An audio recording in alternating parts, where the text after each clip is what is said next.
കൊല്ലം മുൻപ് നടന്നൊരു കൊലപാതകം. മരണപ്പെട്ടയാൾക്കോ കൊലയാളികൾക്കോ യാതൊരു മുൻ പരിചയവുമില്ലായിരുന്നു.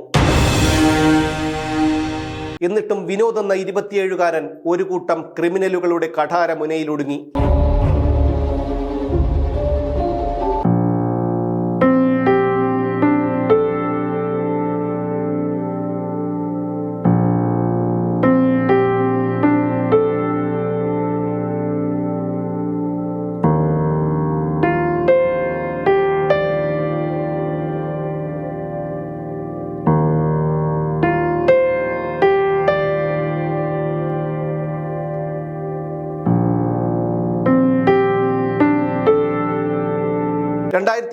ജനുവരി 31 രാത്രി കൂട്ടുകാരൻ അനസിന്റെ ചികിത്സയ്ക്കായിട്ടാണ് കൂട്ടുകാരായ ഷാനവാസും വിനോദും സാഗറും നെടുമങ്ങാട്ടെ വേണാട് ഹോസ്പിറ്റലിൽ എത്തുന്നത്.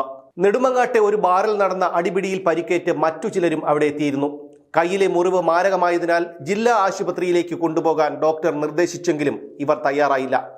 അതിലൊരാളുടെ കയ്യിലെ മുറിവിൽ നിന്ന് ചോരയൊലിക്കുന്നത് കണ്ട എന്തു പറ്റിയതാണെന്ന് വിനോദ് ചോദിച്ചു. ഇതവരെ പ്രകോപിപ്പിച്ചു. അതൊടുവിൽ വാക്കുതർക്കത്തിലേക്കും കയ്യാങ്കളിയുടെ വക്കിലേക്കുമെത്തി. ഒടുവിൽ മറ്റുള്ളവർ ഇടപെട്ട് പ്രശ്നം പരിഹരിച്ച് വിനോദും കൂട്ടുകാരും പുറത്തേക്കിറങ്ങി. എന്നാൽ പകയൊടുങ്ങാത്ത മറുഭാഗത്തുള്ളവർ കൂട്ടുകാരെ വിളിച്ചു വരുത്തി. അവിടെ വെച്ച് അതിലൊരാൾ വിനോദിനെയും മനസ്സിനെയും സാഗറിനെയും കഠാര കൊണ്ട് കുത്തി. 3 പേർക്കും അടിവയറ്റിലാണ് കുത്തേറ്റത്. ആരൊക്കെയോ ചേർന്ന് വിനോദിനെ തിരുവനന്തപുരം മെഡിക്കൽ കോളേജിൽ പ്രവേശിപ്പിച്ചു. പിറ്റേന്ന് രാവിലെ ശസ്ത്രക്രിയ നടത്താൻ തീരുമാനിച്ചിരുന്നെങ്കിലും പുലർച്ചെ 6 മണിയോടെ വിനോദ് മരണത്തിനു കീഴടങ്ങി. എൻ്റെ മോൻ മരിച്ചത് 9 വർഷമായി. എൻ്റെ മോൻ മരിച്ചിട്ട് വയനാട് ആശുപത്രിയിൽ കുത്തിയേറ്റ് മരിച്ചു. ആളെ ഗുണ്ടുകൾ വന്ന് ആള് മാറി കുത്തി. എന്തരെന്ന് ഏതാണെന്ന് നമുക്കറിയില്ല. സാധു കുടുംബത്തിലെ പയ്യന എൻ്റെ മോൻ. എല്ലാവർക്കും ഒരു ഉപകാരിയായിരുന്നു.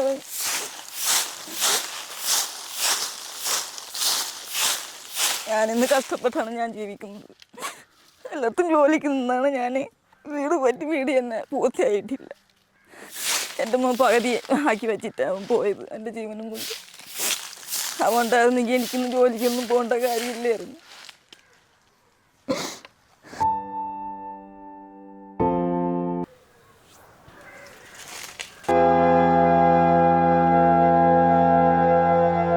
എൻ്റെ മോന് ജോലിയിൽ ഇരുന്നപ്പോഴാണ് അവന് മരണപ്പെട്ടത്. അപ്പോൾ എൻ്റെ മോൻ പിന്നെ അവൻ്റെ ഒരു കൂട്ടുകാരനെയും കൊണ്ടാണ് ആശുപത്രിയിൽ പോയത്. ആശുപത്രിയിൽ പോയപ്പോൾ ഇങ്ങനെ ആ കൂട്ടുകാരനൊരു പൾസിൻ്റെ ഒരു അസുഖമായിരുന്നു. അതിനെയും കൊണ്ട് ആശുപത്രിയിൽ പോയപ്പോഴാണ് ഇങ്ങനെ ഒരു സംഭവം അവിടെ നടന്നത്. അപ്പോൾ ഈ ഗുണ്ടകൾ എവിടെ അടിയൊക്കെ കൂടിയിട്ട് ആശുപത്രിയിൽ വന്ന് പിന്നെ നിന്ന ഒരു കൂട്ടുകാരൻ കേട്ട്, ചേട്ടൻ്റെ കയ്യിൽ എന്ത് പറ്റി, അത് നീ എന്തിനാ അറിയണത് എന്ന് ചേട്ടും കൊണ്ടാണ് അവന്മാരവിടെ ക്രോസ് ആയത്. അപ്പോൾ അവിടെ അവരുടെ കയ്യിൽ കടാരോ എന്തൊന്നും ഇരുന്നെന്ന് അറിഞ്ഞില്ലായിരുന്നു. ആരാണെന്നും അറിഞ്ഞുകൂടിയായിരുന്നു. അങ്ങനെയാണ് എൻ്റെ മോന് കുത്തിയേറ്റത്. എൻ്റെ മോൻ മരിക്കണേൻ്റെ അന്ന് അവന് ജോലി വരെ ആയതാണ്. ജോലി വരെ ആയി. 27 വയസ്സേ ആയുള്ളൂ എൻ്റെ മോന്. അപ്പോൾ ഇങ്ങനെയുള്ള പുള്ളികളെ ഇങ്ങനെ വെറുതെ വിടല്ലേ. കോടതിയിലിട്ട് അല്ല ജയിലിലിട്ട് പിന്നെ ഭക്ഷണവും കൊടുത്ത് മുട്ടയും പുഴുങ്ങി ഇറച്ചിയും വെച്ച് കൊടുത്ത് ഇങ്ങനെ രക്ഷിക്കാൻ പാടില്ല. യവന്മാരെ ഇതേപോലെ ചെയ്യണം. ഇങ്ങനെ തന്നെ ചെയ്യണം. വേറൊരു അമ്മമാർക്ക് ഇതേപോലൊരു കണ്ണുനീര് വരരുത്. അവർക്കും അവരാ അമ്മമാർ ഇതേപോലെയാണ് ഇരിക്കുന്നത്. അപ്പോൾ അതേപോലെ മറ്റുള്ളൊരു അമ്മമാരെ അവർ ചിന്തിക്കണം. ആ അമ്മമാരെ ഇങ്ങനെ കഷ്ടപ്പെടുത്താൻ പാടില്ല. ഇനി ഒരു കുടുംബത്തും പോയി ഇങ്ങനെ ദ്രോഹിക്കരുത് എന്നുള്ള ചിന്ത അവർക്ക് വേണം. വേറെ ആരെങ്കിലും ഒരു കുടുംബത്തും കയറി ചെയ്യരുത്. ഒരു മക്കളെയും ചെയ്യാൻ പാടില്ല. ആ അമ്മമാരെ കണ്ണീര് ഒരു കാലവും തോരുമില്ല.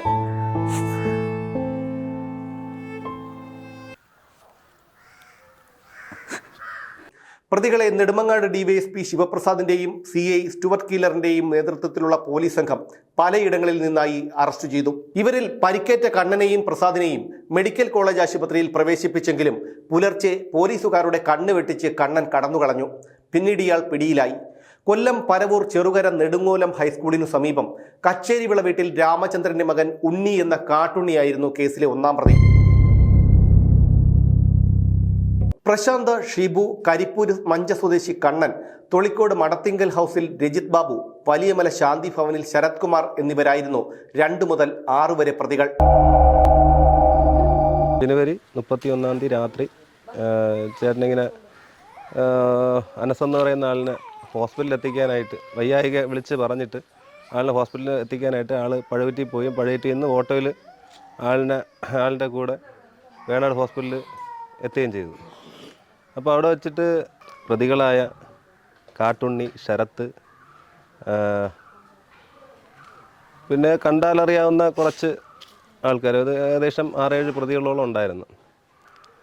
അന്ന് ഇവർ ഈ അനസ് എന്ന് പറയുന്ന ആളിനെ അവിടെ ഹോസ്പിറ്റലിൽ ഇഞ്ചക്ഷൻ എടുക്കാനായിട്ട് കൊണ്ടുപോയപ്പോൾ കൈമുറിഞ്ഞൊരു ആളവിടെ വരികയും ഇവരുടെ അടുത്ത് കയ്യിൽ എന്ത് പറ്റി എന്ന് ചോദിച്ച് ഇവരുടെ അടുത്ത് സംസാരിക്കുകയൊക്കെ ഉണ്ടായി. അപ്പോൾ ഈ കയ്യിൽ എന്ത് പറ്റിയെന്ന് ചോദിച്ചതിന് അവർക്കത് മറുപടി പറയാനായിട്ട് എന്തോ ബുദ്ധിമുട്ടുണ്ടായിരുന്നു. അവരെന്തോ ബാറിലെന്തോ പ്രശ്നം ഉണ്ടാക്കിയിട്ടാണ് ഹോസ്പിറ്റലിൽ ചികിത്സയ്ക്കായിട്ട് വന്നത്. അപ്പോൾ അതിനെ ചൊല്ലി അവർക്ക് അവിടെ ഒരു വാക്ക് തർക്കം, അതായത് എൻ്റെ ചേട്ടനും ഈ അനസ് എന്ന് പറയുന്ന ആളായിട്ട് ചെറിയ വാക്ക് തർക്കം ഉണ്ടായി. അങ്ങോട്ടും ഇങ്ങോട്ടും ചെറിയ ഒരു ഉന്തലും തള്ളലും ചീത്തവിളിയും കാര്യങ്ങളൊക്കെ. അപ്പോൾ ഒരു പ്രശ്നം സോൾവ് ചെയ്ത് പോകാനായിട്ട് ഇറങ്ങിയപ്പോൾ ഇവരുടെ പുറകിൽ കുറച്ച് ആൾക്കാരുണ്ടായിരുന്നു. അവരെ വിളിച്ചു വരുത്തി ആ ഹോസ്പിറ്റലിൻ്റെ മുമ്പിൽ വെച്ച് ഈ പറഞ്ഞ അനസ്, സാഗർ, ഷാനവാസ്, എൻ്റെ ചേട്ടനായ വിനോദ്, ഈ 4 പേരെയും ഒരു ദാക്ഷിണ്യവും കൂടാതെ അടിക്കുകയും അത് കത്തി കൊണ്ട് കുത്തുകയൊക്കെ ചെയ്തു. അപ്പോൾ ഈ കത്തി കൊണ്ട് കുത്തിയതിൽ മാരകമായ മുറിവേറ്റത് എൻ്റെ ചേട്ടൻ വിനോദിനാണ്. അതിലും സീരിയസ് ആയിട്ട് ഒരു വ്യക്തിയും കൂടെ ഉണ്ടായിരുന്നു, അനസ് എന്ന് പറയുന്ന ആളിന്. ആള് ഇപ്പോൾ അതിൻ്റെ വേദനയും ആ കുത്തുകൊണ്ടതിൻ്റെ വേദനയും കാര്യങ്ങളൊക്കെ ഉണ്ടെങ്കിൽ പോലും ആൾ ജീവനോടെ ഉണ്ട്. എങ്കിലും ആ ഒരു അതിൽ നിന്ന് റിക്കവറി ആയി വന്നിട്ടില്ല. അപ്പോൾ ആളിനെ ഇങ്ങനെ അത് കൊണ്ടുവന്ന് മെഡിക്കലിൽ കൊണ്ടുപോയി.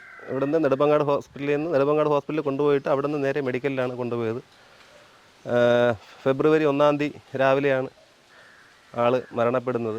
8 വർഷത്തോളം നീണ്ട വിചാരണയ്ക്കു ശേഷം 2024 ഓഗസ്റ്റിൽ തിരുവനന്തപുരം 6ാം അഡീഷണൽ സെഷൻസ് കോടതി ജഡ്ജി പ്രസൂൺ മോഹൻ 1ാം പ്രതി ഉണ്ണി എന്ന കാട്ടുണ്ണിക്ക് വധശിക്ഷ വിധിച്ചു. 2ഉം 4ഉം പ്രതികളെ തെളിവുകളുടെ അഭാവത്തിൽ വെറുതെ വിട്ട കോടതി മറ്റു 4 പ്രതികൾക്ക് ജീവപര്യന്തം കഠിന തടവും 1ാം പ്രതി ഉൾപ്പെടെയുള്ളവർക്ക് 4,60,000 രൂപ പിഴയും വിധിച്ചു. ഈ പിഴത്തുകയിൽ നിന്ന് 4 ലക്ഷം രൂപ കൊല്ലപ്പെട്ട വിനോദിന്റെ അമ്മ ശ്രീകുമാരിക്കും സഹോദരന്മാരായ ബിജുവിനും വിനീതിനും നൽകാനും കോടതി ഉത്തരവിട്ടു. കേസിലെ 29ാം സാക്ഷി അനസിനും അക്രമത്തിൽ പരിക്കേറ്റ ഷാനവാസിനും 20,000 രൂപ വീതം നൽകണമെന്നും ഉത്തരവിലുണ്ട്. കേസിൻ്റെ വിധിക്ക് വേണ്ടിയിട്ട് നമ്മൾക്ക് ഏകദേശം ഒരു 8 വർഷത്തോളം കാത്തിരിക്കേണ്ടി വന്നു. നമ്മൾ ഈ ഇടക്കാലങ്ങളിൽ ഈ കേസിനെ കുറിച്ച് അന്വേഷിച്ചിട്ടുണ്ടെങ്കിലും പ്രതികൾ മുൻകൂർ ജാമ്യമൊക്കെ എടുത്തിട്ട് പുറത്ത് മറ്റ് പ്രശ്നങ്ങളൊക്കെ ഉണ്ടാക്കി ഒരു ഗുണ്ടായിസം എന്നുള്ള സെറ്റപ്പിൽ ആളിങ്ങനെ നടക്കുകയായിരുന്നു. അപ്പോൾ ഈ വിധി കേസിൻ്റെ കോടതിയിൽ കേസ് വിളിച്ച ടൈമിന് ഇവരെല്ലാവരും രക്ഷപ്പെടുമെന്നാണ് എനിക്ക് ഒരു തോന്നലുണ്ടായിരുന്നത്. അവിടുത്തെ നമ്മുടെ കേസ് വാദിച്ച നമ്മുടെ വക്കീൽ വേണി എന്ന് പറയും, പബ്ലിക് പ്രോസിക്യൂട്ടറാണ്, ആളാണ് കേസ് വാദിച്ചത്. അപ്പോൾ അവർക്ക് ഏകദേശം നമ്മുടെ വക്കീലിനെയും ഞങ്ങളെയും നമ്മളെ കുടുംബത്തെയും സ്വാധീനിക്കാനായിട്ട് പ്രതികളുടെ വീട്ടുകാരും പ്രതികളും നമ്മളെ ഒരുപാട് സ്വാധീനിച്ചിട്ടുണ്ടായിരുന്നു. അപ്പോൾ ഇതൊന്നും നമ്മൾ കണക്കിലെടുക്കാതെ നമുക്ക് ചേട്ടൻ്റെ മരണവുമായി ബന്ധപ്പെട്ട് ചേട്ടന് നല്ലൊരു വിധി തന്നെ ഉണ്ടാവണമെന്ന് വിചാരിച്ച് നമ്മൾ കേസ് മുന്നോട്ട് കൊണ്ടുപോയി. ഏകദേശം 6-7 മാസത്തോളം നീണ്ടു നിന്ന കേസായിരുന്നു. അപ്പോൾ കേസിന് അവസാനം ഒരു വിധിയുണ്ടായി. ചേട്ടനെ കുത്തിയ ആളിന് വധശിക്ഷയും ബാക്കി കൂട്ടുപ്രതികൾക്ക് ജീവപര്യന്തം. 1ാം പ്രതിയായ കാട്ടുണ്ണി പുറത്തിറങ്ങിയാൽ അത് സമൂഹത്തിനാപത്താണെന്നും നിരവധി ക്രിമിനൽ കേസുകളിൽ പ്രതിയായ ഇയാൾ ജയിലിൽ കഴിയുമ്പോഴും അക്രമം നടത്തിയെന്ന റിപ്പോർട്ടും കോടതി പരിഗണിച്ചു. നെടുമങ്ങാട്, ചാത്തന്നൂർ, പരവൂർ, മംഗലാപുരം പോലീസ് സ്റ്റേഷനുകളിലടക്കം നിരവധി കേസുകളിൽ പ്രതിയായ കാട്ടുണ്ണി ഗുണ്ടാ നിയമപ്രകാരം കരുതൽ തടങ്കലിൽ കഴിഞ്ഞിട്ടുള്ളയാളാണ്. പ്രതികളിൽ ഒരാളായ മഞ്ച സ്വദേശി കണ്ണന്റെ സഹോദരിയുടെ വിവാഹ ചടങ്ങിനായി ഒത്തുകൂടിയതായിരുന്നു ഗുണ്ടാ സംഘം. സംഭവത്തെ തുടർന്ന് ഒളിവിൽ പോയ കാട്ടുണ്ണി കോട്ടയത്തും ചങ്ങനാശ്ശേരിയിലുമടക്കം ഒളിവിൽ കഴിഞ്ഞു. പോലീസ് പിന്തുടരുന്നത് മനസ്സിലാക്കിയ ഇയാൾ സ്വദേശമായ പരവൂരിലേക്ക് പോയി. പണം സംഘടിപ്പിക്കുകയായിരുന്നു ലക്ഷ്യം. ഇതറിഞ്ഞ് പോലീസ് പരവൂരിലെത്തിയെങ്കിലും ഇയാൾ കടന്നുകളഞ്ഞു. പിന്നീട് പോത്തൻകോടിനടുത്ത് കീഴാവൂരിൽ വെച്ചാണ് ഇയാൾ പിടിയിലാകുന്നത്. കോട്ടയം ജില്ലാ ഷാഡോ പോലീസിന്റെ സഹായത്തോടെയാണ് നെടുമങ്ങാട് പോലീസ് കാട്ടുണ്ണിയെ പിടികൂടിയത്. പരേതനായ റാഫിയുടെയും ശ്രീകുമാരിയുടെയും മകനായ വിനോദ കുടുംബത്തിന്റെ അത്താണിയായിരുന്നു. ISROയിൽ താൽക്കാലികമായി ലഭിച്ച ജോലിക്ക് ചേരാനിരിക്കുമ്പോഴായിരുന്നു കൊല്ലപ്പെടുന്നത്. വിനോദ് കൊല്ലപ്പെടുമ്പോൾ പണിതുകൊണ്ടിരുന്ന വീടിന്റെ നിർമ്മാണം പാതിവഴിയിലായിരുന്നു. ആ വീടിന്റെ നിർമ്മാണം പൂർത്തിയാക്കാനാണ് അമ്മ ശ്രീകുമാരി ഇപ്പോൾ വീട്ടുജോലിക്ക് പോകുന്നത്. മകന്റെ ഓർമ്മകൾ ആ അമ്മയെ ഇപ്പോഴും വല്ലാതെ വേട്ടയാടുന്നുണ്ട്.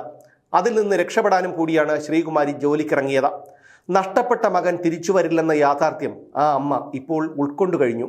വിനോദ് പോയതിനു ശേഷം മകന്റെ ഓർമ്മകളിൽ നീറി ജീവിച്ച അമ്മയ്ക്ക് ഒരാശ്വാസമായിരുന്നു തൻ്റെ മകന്റെ ജീവനെടുത്തവന് തൂക്കുകയർ നൽകിയ കോടതി വിധി. ഇനി ഒരമ്മയ്ക്കും ഈ ഗതി ഉണ്ടാകരുതേ എന്നാണ് ഈ അമ്മയുടെയും പ്രാർത്ഥന. സെഷൻസ് കോടതി വധശിക്ഷയ്ക്ക് വിധിച്ചെങ്കിലും വിനോദിന്റെ ജീവനെടുത്ത കാട്ടുണ്ണിയുടെ മുന്നിൽ ഹൈക്കോടതിയും സുപ്രീം കോടതിയും രാഷ്ട്രപതിയുടെ ദയാഹർജിയുമടക്കം രക്ഷപ്പെടാനുള്ള വഴികൾ ഏറെയുണ്ട്.